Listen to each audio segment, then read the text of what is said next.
Welcome to the Engineering Influence Podcast from the ACEC 2024 Fall Conference, brought to you by Bentley, our wonderful sponsor for programming at this year's event. And I'm very pleased to be joined by one of the session's first keynote speakers, Dr. Hakeem Oluseyi. Thank you, sir. As they say in the home country, because I know it's an emphatic. It's an emphatic statement. Emphatic statement. Yes. I think you had the benefit of a good, packed, attentive audience today. I did, yeah.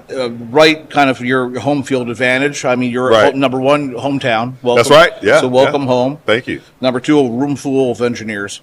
My people. Yeah. So and a really inspirational story, I think, from where you started and now where you are and how you're giving back. Yeah, thank you. For those who weren't in the speech, right. Of course, I mean, encapsulate a little bit about that journey early on. Yeah. I mean, you pretty much, had to be where you are right now in the field of physics, applied physics, and all the work that you're doing, and your upbringing, right, and what you went through even early in just going to college. Right, yeah. So that's a journey. If you want to tell our audience a little bit about yourself and how you grew up. Sure, yeah. So I'm originally from the Deep South, right? My mother is a native of New Orleans. My father is a native of rural Mississippi.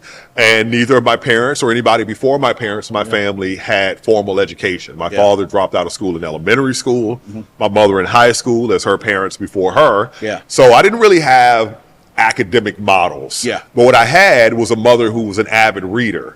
And so my parents divorced when I was young, at 4. And so, your kids do what you do, not what you say, right? Yeah. And because she was a reader, I became a reader. And my childhood was itinerant. I moved every year, right? Never went to the same school 2 years in a row.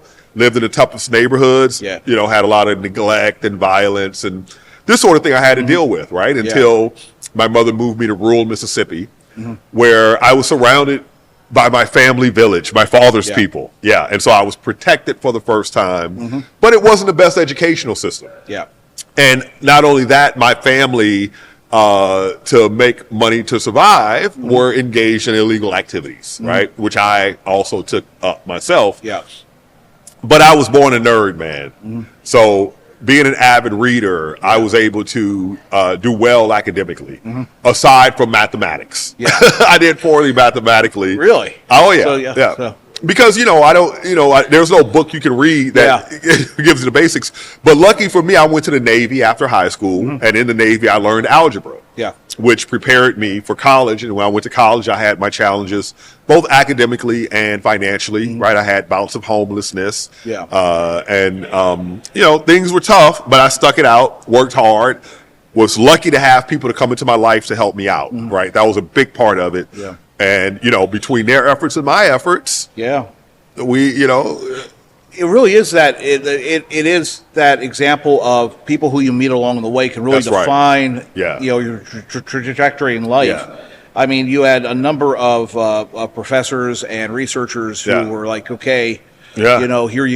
Here you go. You had the ability to go to the University of Georgia on that, on that one. Summer in 1988, right? Paid for the National Science Foundation, the research program. Yeah. And I would not have gone if my own professor at Tougaloo College, the late, great Dr. Professor Richard McGinnis, paid for my way to go out of his own pocket. Yeah. And I didn't even know research was a thing. And so, my mentor there, the way he treated me made it feel like a welcoming place. Yeah. And, you mentioned that, he kind of was like, okay, here's the keys to the kingdom, right? Right. Here's the office, here's the building, here's the lab, here's everything. Yeah. And for the first time, it's kind of like, okay. You're giving me trust. Yeah. I never experienced that. I was always treated as if, I'm expected to do wrong. Yeah. Right. And so I lived that out. I thought that's what was expected of me. So I became the caricature, right, of the young black male, right? Yeah. In the less healthy sense. Yeah. Even though, you have, okay, so you're an avid reader and maybe weak on the mathematics side, but then you go to the Navy, have algebra. But at what point did you realize that, physics is a path? I'm always interested by this because the math gene missed me completely. Right? My father's an economist. Right. My grandfather's an electrical engineer. Right. I forget about it. Right. And I always look at things like physics. Yeah. And the theoretical side of it and all that. it's not just math, but there's a lot else that goes into the logic. The logic, right? Yeah. So at what point did it spark in your mind saying, this is home for me, this is something that makes sense? That's a great question, because I didn't start that way. Yeah. I started off chemistry pre-med. Yeah. Because, I had been my high school valedictorian. I sort of had an identity as a smart kid. Yeah. Even though I was in a, an academic district where the education was poor. I didn't know what I didn't know, right? And man, my second year, I take organic chemistry. Yeah. And I realized that is the end of chemistry pre-med. And I take because I know I'm going to be STEM, I take my first intro to physics class. Now, another thing about me in college is I almost never went to class. Yeah. And I discovered that with physics, I had studied so much physics and logic for fun as a kid that I could just show up for the exams. It makes sense. And make hundreds. Yeah. And so the joke between my professor and me always was that he no longer had to make a key for his exams. He could just use my exam as the key.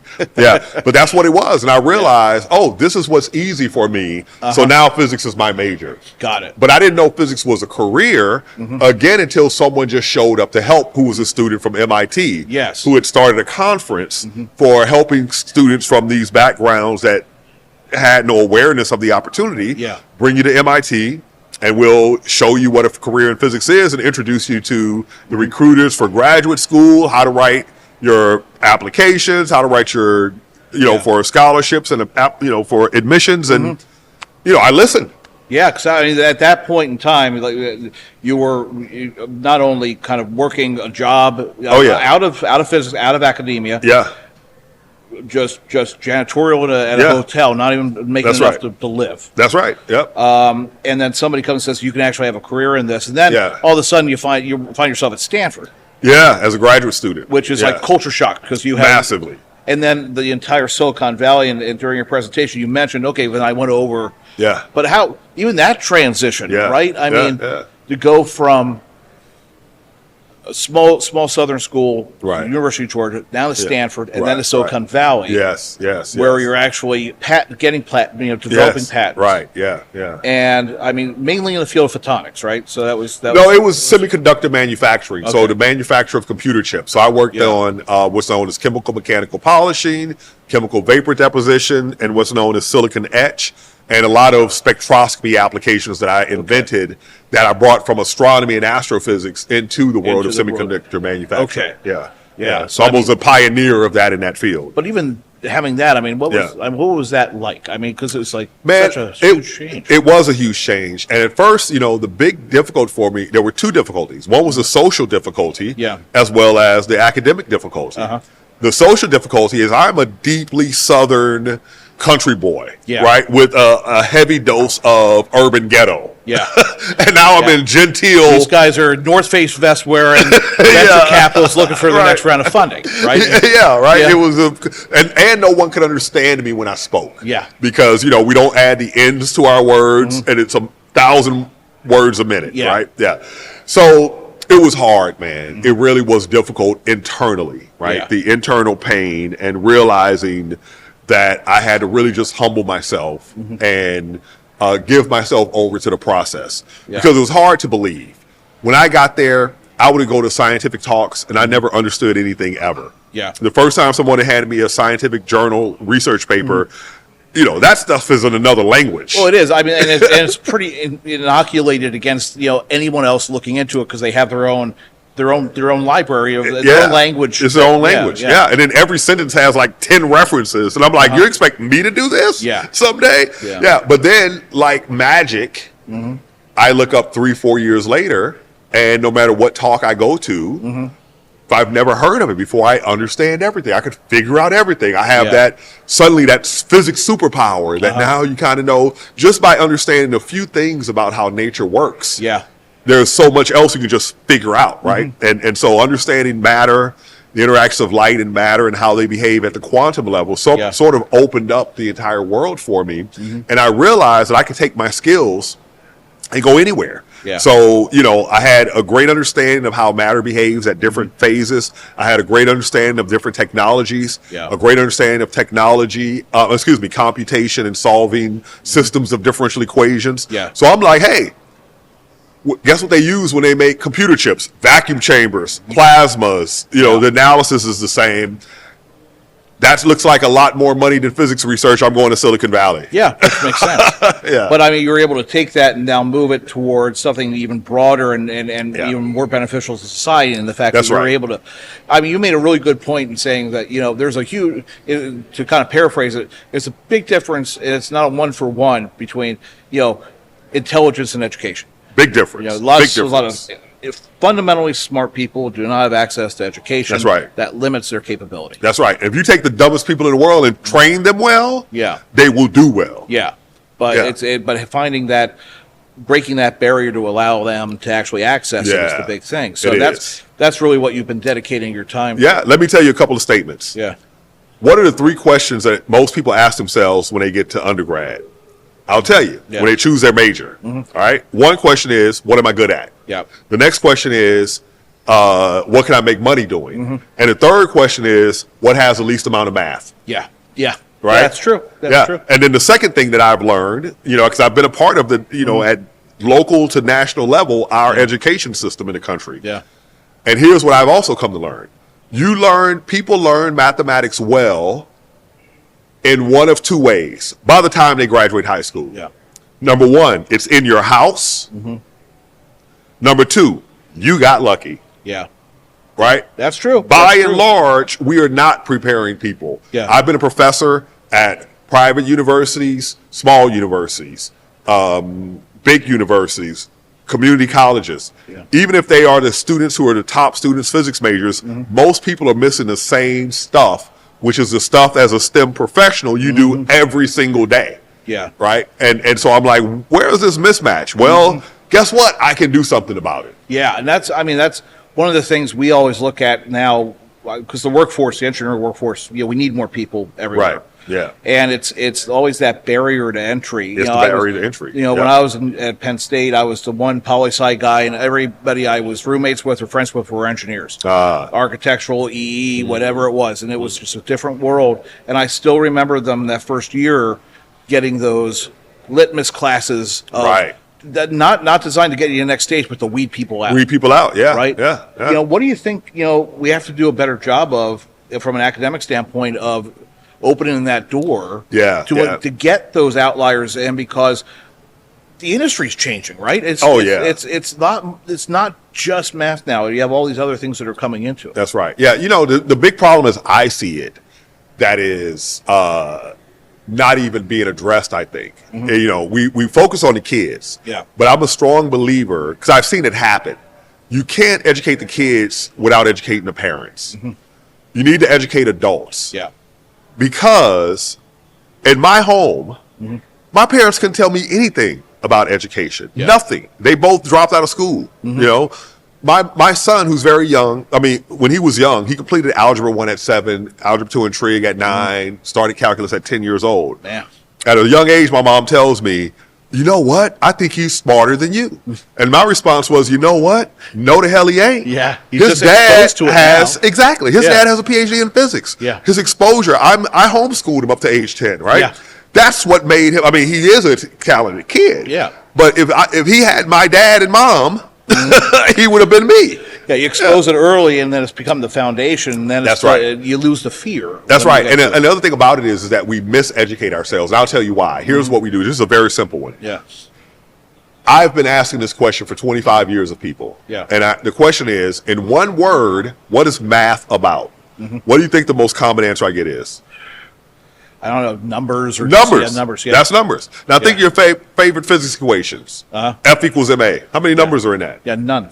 It's about the world. It's about Yeah, it's not. Yeah. But here's the thing. It should be like that from day one. Here's what we do with our kids. We're like, little Mary, what's 2 blocks plus 3 blocks? And they count the blocks. Yeah. Then you do it with pictures. What's 2 apples plus 3 apples? Then you take away the kind of thing and you just focus on numbers until they're a teenager, 13, 14 years old. Yeah. So when you do introduce abstract thought, here's what you do. You say x plus 3 equals 7. What number is x? So you start thinking like x is a number. Yeah. But it's not. It's a thing. So if I ask people, and I've been doing this for 20 years, what's 2 gorillas plus 3 gorillas? They will say 5 gorillas. Yeah. But if you say, what's 2x squared z plus 3x squared z, they're like, get out my face, nerd. Yeah, exactly. Yeah. Not realizing it's the exact same question. Yeah, right? exactly. And because that's how we teach it, right? So we need to really change the way we structure the way we teach mathematics. Like, let me give you another example. What's 2 gorillas plus 3 apples? Well, it's the same. It's the same thing, right? Yeah. So you realize quickly, 2 things need to be the same thing in order to add them. Yes. Yeah. Now, let me tell you what they teach you in math. Suppose I want to add 2 fractions. The denominator is the kind of thing, right? Yeah. 2/3 plus 5/3 is 7/3. Yes. Right? Yeah. In school, they teach you to find the sum, you must find the least common denominator. What does that mean? Well, that's what always Nothing. lost me. I'm like, this makes no. The language doesn't make sense. And that's exactly it. Yeah. I got hung up on the description instead of the actual fundamental solving of the It's issue. super easy once you know how to do it. Yeah. Right. And another thing that popped into my head, I was like, wow, here I am doing all this like cutting edge science. And when it comes to numbers, all I ever do is add, subtract, and multiply the single digit numbers. I'm not, but if I get the problem x squared times x cubed, that's just 2 plus 3. Yeah. Right. To get to the answer. But the average American, that's not their baseline. So let me give you what I mean by that. When I was in the military, and then people have all heard this in various forms, but maybe some people haven't. They talk to us about the 4 stages of learning. First, you're unconscious incompetent. You don't know you don't know. Yeah. Then you become conscious incompetent. You know you don't know. Yeah. Then you become conscious competent. You can do it, but you got to think about it to do it. Yeah. And then finally, you become unconscious competent. You don't have to think about it. Yeah. So driving a stick is like that, right? When you start off, you got to really think about it, but then it becomes second nature, and you're not even thinking. So the question is, mathematically, for the average human, for the average person, what is unconscious competency? Adding, subtracting, multiplying the single digit numbers. We all have that. Yeah. But that whole other level that should be unconscious competent, it's just it's just not there. Yeah. And so one of my goals in life is to change that level. Yeah. Move that level to where it should be, which is really the STEM math fundamentals. It's just not here. Also, you're going around the world and also all around the world. Absolutely. Yeah. Diplomacy. You work with the State Department. That's right. You've been the South Asia. You've been Africa. Yeah, all over Africa, South Asia, East Asia. Yeah. So it's fantastic. So we just need to broaden that pool. We do. We absolutely do. We need ourselves well educated. Yeah, exactly. Especially now, because I think we're heading towards that area where this is becoming so ingrained in everything we do. Oh yeah. That we need to have that fundamental level of understanding so we can actually take advantage of the technologies that are coming down the pike. Absolutely. Just with AI, I mean, it's the quantum quality of the computing, result AI. is what you put into it. Yeah. And all the prompt engineering that goes into that.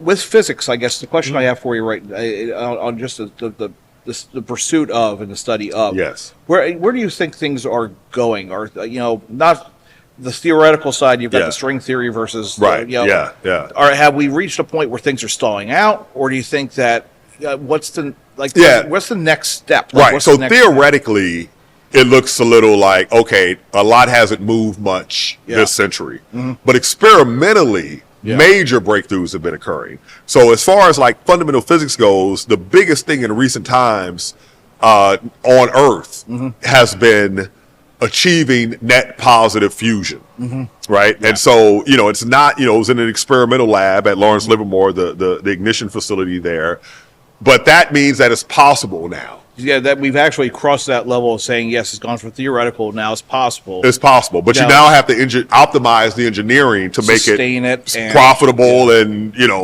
commercially viable. Yeah. And so that's a big one. In the field of astrophysics, the fact that gravitational wave astronomy has opened up this whole new window in the universe to let us see, you don't know what universe you're living in if you can't see it. Yeah. Right. And so, for example, when we do our calculations of how just the stuff that exists comes into existence, we knew that stars made most of the elements bigger than helium. Yeah. I mean, bigger than hydrogen. But now the question, helium, the stars make that too, but not as much as was made initially. Yeah. But now the question was, these heavier elements, a lot of them we depend on, things like iridium, rubidium, where are they coming from? Well, it turned out that the basic idea for that was a collision of these dead stellar cores, neutron stars, and, and nobody thought that could be occurring enough to create the elements as we see them. Yeah. But then we observe it happen through gravitational wave astronomy. Yeah. And realize that in that one collision between neutron stars, an Earth's mass of gold was created. Yeah. So now it's understanding that it's just not a question of volume of occurrences, but what you actually get out of that one. That's right. Yeah. It's like, so all the gold you're wearing came from the collision of two neutron stars. Yeah. The Event Horizon Telescope. Now we image black holes at the centers of galaxies. And we've gone from theoretically proving that they even exist to now imaging what we thought was impossible to image. And now the Europa Clipper just went up, and we have the TESS satellite that's finding planets around the nearby stars, and all of this is aimed at the search for life elsewhere in the universe. And so I feel like I would not be surprised at all if we found evidence for life outside of Earth, either in our own solar system or using the James Webb Space Telescope to look at the atmospheres of a nearby planet that TESS has discovered. And find life remotely in that way. I would not be surprised. It's I think we find ourselves right now in this amazing pivot point where we've gone from, manned space travel, of course, now we have the work that SpaceX is doing. The fact that they were able to recapture, the rocket, that was insane. Insane, yeah. Just looking at the iteration of engine from one to the first to how clean and sleek it is now. Yeah. Mars travel is within. I mean, people alive now are going to be watching the first. Landing on Mars. It seems like it's potentially. Potentially, It seems like it's a hopefully another golden age, right? I think it has been. I mean, as far as space travel goes, it really has been. You know, and I think with the fusion stuff, it has been an experimental golden age, and the theory, and if you look at the big questions in theory, dark matter, dark energy, we have no clue still after studying this stuff for, 25 years. And 35 years. But that's another reason to get into it, because there's so many questions that still need to be answered. It is, but all the old answers seem like, okay, it's time to string theory, that was a dead end that went nowhere. What is something clever is going to come through, and maybe it'll be one of us. It was pretty elegant when he thought about it. I was like, could I read a novice reading stuff about it, and I'm like, well, okay, that makes sense. But the question is, that didn't work out. What's next? What's next? It's hard to see that right now, because there's so many different avenues. So the competitor is this something different about gravity, and there's different ideas on that. There's this theory called modified gravity, which has now evolved into something called scalar vector tensor gravity. There's a new thing that was invented a long time ago that's been just resurged called massive gravity. So the idea is that the graviton, which is thought to be the particle that mediates, the quantum particle that mediates gravity, has mass itself, and that means that it won't be an infinitely reaching force, which means that it would weaken at distances. So you would get what appears to be dark matter, even though it's just But none of those things. Then there's like spin quantum networks and loop quantum gravity. None of those have paid off. They're all great ideas. They're all beautiful. They work in certain contexts, but they don't work in every context. And so it's like that's not the answer. So what the answer is still awaiting discovery. Well, that's why it's so fascinating. It really is. It is. Well, Hakeem, thank you so much. Thank you, sir. I really appreciate your time. Thanks for the presentation. Love it. Book signing as well. And I don't have a copy with me, but tell our audience also about the book. Where they can get it. So the book is titled A Quantum Life, My Unlikely Journey from the Street to the Stars. There are 3 versions currently out. There is the adult version of the book and the audiobook. There is the YA version, young adult version of the book and audiobook, and I voiced the audiobooks myself, and I've sold it as a movie.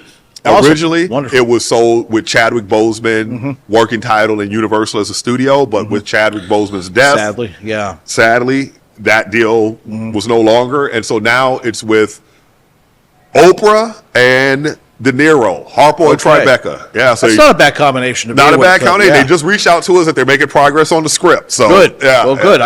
Hopefully it gets into production and we can see it on the big screen. But go out and get the book. It's available everywhere. Go to Amazon, everywhere else.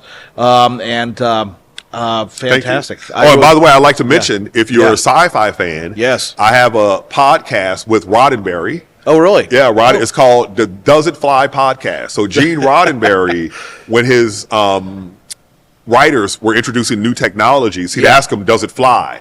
Meaning, could this work in the real world? Yeah. So my co-host is Marvel's red carpet host. Her name is Tamara Krinsky. Yes, I've seen her a lot on the pre-shows and everything. Yeah, exactly. Yeah. And so she's like a sharp person herself. Yeah. And so we go into the technologies and different sci-fi. And actually real world test it? I evaluate them from the science perspective. She evaluates it from these Hollywood perspectives. And then we chat about them, but it's fun. You end feeling good and you learn something and you were entertained. I saw a YouTube video not too long ago that there were a couple of guys out in California. I forget what the university was, but they're all engineers, and they built an actual lightsaber. That they actually did a lightsaber that is modeled after the one that Disney produced for its things. Interesting. But actually made it significantly better. Interesting. And they're trying to actually market it and try to get a license for sale, but all the mechanics and everything to actually extend it, everything. Right. I mean, they're not using plasma, but they're using like LEDs and things like that. But it's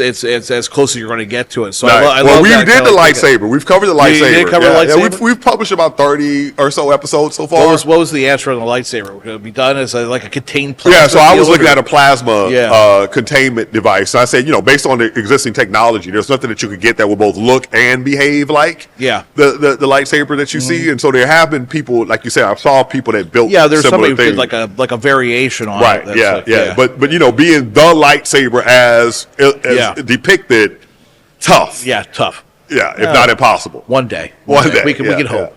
All right. Hakeem, thank you so much for joining us. Thank you, sir. Really appreciate it. Thank you so much.